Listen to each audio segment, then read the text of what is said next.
কাছে আরেকটি তাজা ইতিহাস জানার কথা সবাই। 1948 সালে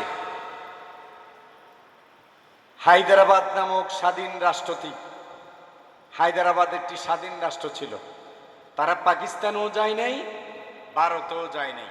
তাদেরকে যখন ব্রিটিশরা জিজ্ঞেস করছে কোথায় যাবে, ওরা বলে যে আমরা কোথাও যাব না। হায়দ্রাবাদের নিজাম উনি বললেন যে আমরা একটি স্বাধীন রাষ্ট্র হিসেবে বিশ্ব মানচিত্রে হায়দ্রাবাদ একটি স্বাধীন রাষ্ট্র হিসেবে বসবাস করবে।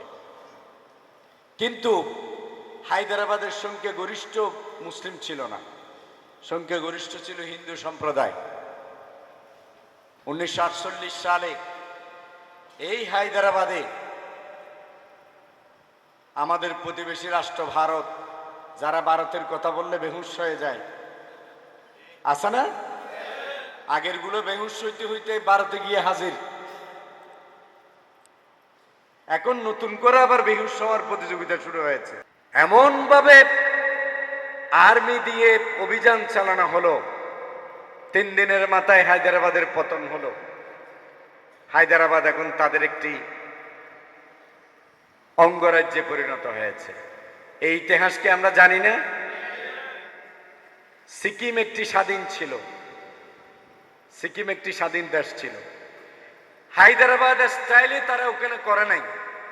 ওখানে সিকিম কি ভারতের সাথে থাকবে নাকি ভারতের সাথে থাকবে না গণভোট করলো। ভালো করে মনে রাখবেন,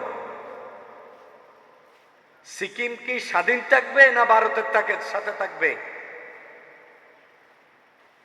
গণভোট করার পর 97% সিকিমের মানুষের ভোট 17 বছরে যেভাবে হয়েছিল রাতে দিনে ওই স্টাইলে ভোট নিয়ে সিকিমকে তারা 97% মানুষ ভারতের সাথে থাকতে চাই বলে সিকিমকে তারা দখল করে নিয়েছে।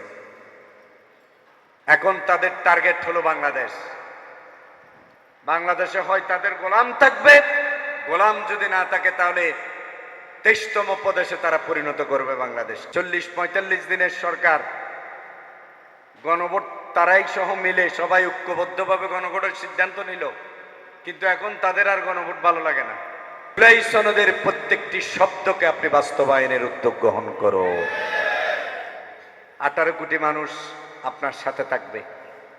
আপনার বাবা বাংলাদেশের দল মতের ঊর্ধ্বে সকল মানুষের ভালোবাসার পাত্র ছিল।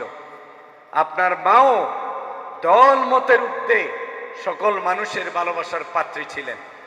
আপনারও ভালোবাসার পাত্র পাত্রী হওয়ার সুযোগ আছে, কিন্তু যেই পথে আপনাকে তারা হাঁটাতে চাচ্ছে এই পথে হাঁটলে আপনারও সর্বনাশ হবে, বাংলাদেশেরও সর্বনাশ হবে। বাংলাদেশের 18 কোটি মানুষ আপনাদেরকে লাল গোলাপ দিয়ে স্বাগত না জানিয়ে লাল কার্ড দেখাবে। আমরা চাই এই দেশটি সুন্দরভাবে আপনারা 5 বছর ব্যাপী চালান। বছরান্তে তত্ত্বাবধায়ক সরকারের অধীনে নির্বাচন হবে। মানুষ যদি আবার আপনাদেরকে পছন্দ করে আপনাদেরকে ভোট দেবে। আমরা মানুষের ভোটাধিকারের প্রতি সম্মান